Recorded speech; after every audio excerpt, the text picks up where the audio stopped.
Hello, I'm Shumshay. Welcome back to my channel Mako English. I'm here to help you master British English pronunciation. Today we are going to discuss a consonant sound called voiced palatal proximant Z. Z, Z, Z, Z, Z, Z, Z. तो इसकी कुछ characteristics हम देख लेते हैं. The middle of the tongue is raised towards the palate while the tip stays behind lower teeth. तो जो middle part है टंग का वो ऊपर उठेगा और जो मेरा टंग का टिप है वो नीचे वाले दांत के जस्ट पीछे रहेगा. तो जो मेरी टंग की पोजीशन है लगभग ये रहेगी, परंतु यहाँ पर मेरा जो ऊपर वाला हिस्सा है वो टच नहीं करेगा, जाके ऊपर पैलेट को, रूफ ऑफ द माउथ को टच नहीं करेगा. इसलिए कभी भी फ्रिक्शन नहीं होगी. अप्रॉक्सीमेट साउंड में कभी भी एयर का स्टॉप नहीं होता या फ्रिक्शन नहीं होती. ये स्मूथली फॉलो किए जाते हैं. ये ये ये ये ये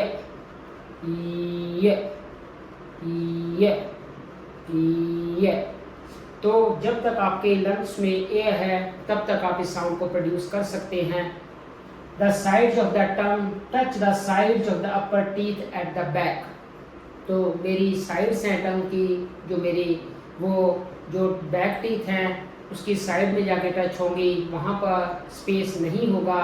तो जो मेरी हवा है वो जीभ के ऊपर से जाएगी, साइड से नहीं जाएगी. स्केप ऑफ द ए है जो मेरा, वो साउंड के सेंटर से है, साइड से नहीं होगा.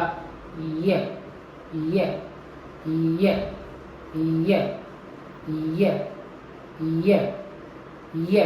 तो इसकी जो पोजीशन है, टंग की पोजीशन है लगभग ई साउंड जैसी होती है.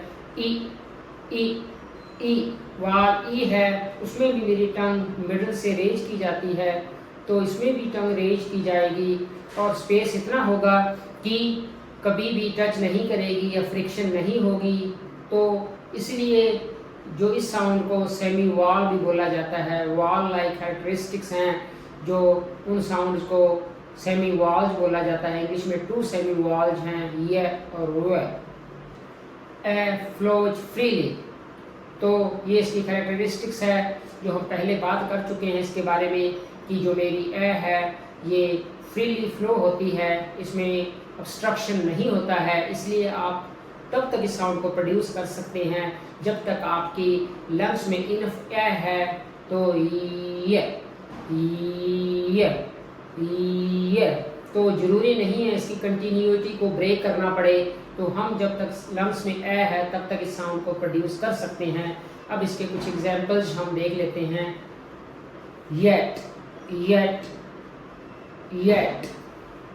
Use use use use. Yellow yellow yellow yellow.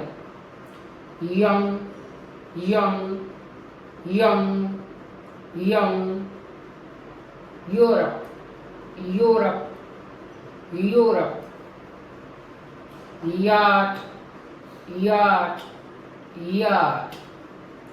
Youth youth youth youth. वहाँ पर ये मेरी साउंड इनिशियल पोजीशन पे थी. तो इनिशियल पोजीशन वाले कुछ वर्ड्स थे yet, use, yellow, young, Europe, yacht, youth. अब मीडियल पोजीशन में यह जो साउंड है मेरी, वो एग्जाम्पल वर्ड्स हैं beauty beauty beauty, few few few, cute cute cute cute,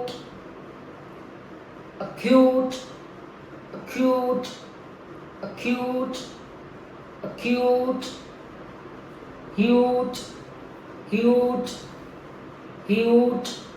तो यहाँ पर जो मेरी साउंड थी ये मीडियम पोजीशन में थी. Beauty, few, cute, cute, huge.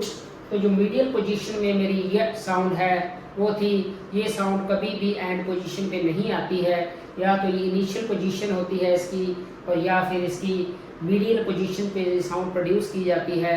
तो ये जो साउंड का आर्टिकुलेशन है, कुछ कैरेक्टरिस्टिक्स को फॉलो करने के बाद हम फेथफुली साउंड को प्रोड्यूस कर सकते हैं। ध्यान ये रखना है कि इसमें कभी भी कंप्लीट क्लोजर या फ्रिक्शन नहीं होगी, क्योंकि प्रॉक्सिमेंट है, सेमी वॉल्ज हैं, और जो मिडल ऑफ द टंग है वो रेच होगा, और जो मेरी टिप है टंग की वो आगे दांतों के नीचे वाले दांतों के जस्ट पीछे रहेगी, तो वो थोड़ी सी नीचे की ओर मुड़ी हुई होगी, नीचे की ओर जाएगी जो टिप ऑफ द टंग है।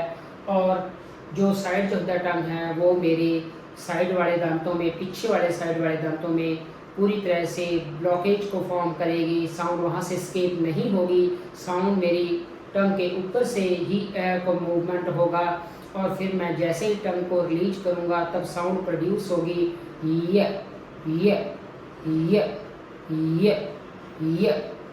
तो इस तरह से हमने देखा किस तरह से ये साउंड प्रोड्यूस की जाती है इंग्लिश लैंग्वेज में, और ये बहुत महत्वपूर्ण साउंड है। Thanks for watching the video. I hope you really enjoyed it. If you enjoyed it, please like, share and subscribe. Thank you very much again.